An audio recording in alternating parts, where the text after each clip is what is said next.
Nisi arke guyyuma sanii si jaaladhe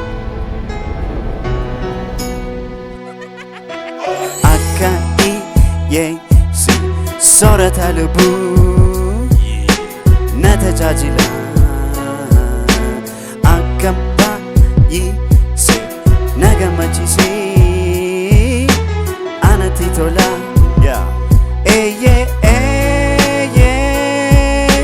amana galee kuni jaalala kuni jaalala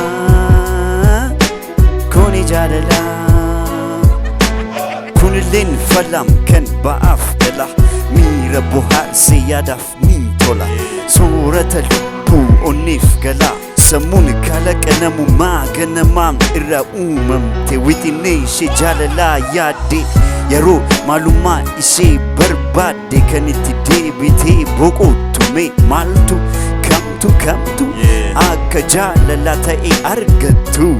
yoo taate akka ijoollee gammachuun utaalcha qabsiiftu nama burraaqsiiftu galaana gammachuu onneen daaktee hin ceene dhiyaana sammuu mukuun hin dhiyaanne fedha miira gaarii waan badaaf hin taane takka waa baranii bira hin deebine mee maaltu fala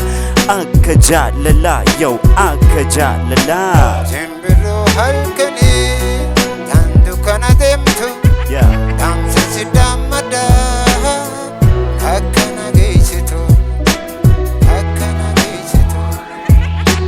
gubaan danda'ani ibidda jaalala daranuu hammaate kan duratti caala yoomumaan si argee fuula kan kee laala yaa bareedduun tala yaa bareedduun tala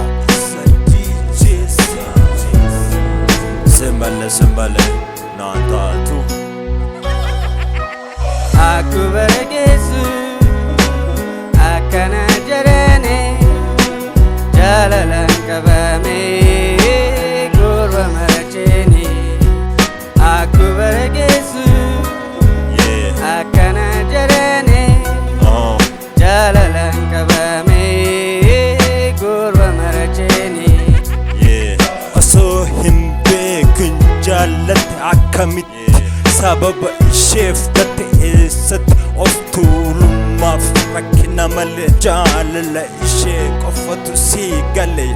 jaalatte bifa saniin wallaalte kaniin siif isheen keessa hin jiru tokko ta'uun kaa jaalala hin jiru yeroo inni rafu isheetu dunuunfata hin jiru waan hafu jaalala galfata Aku bergesu akkana jedhane jaalala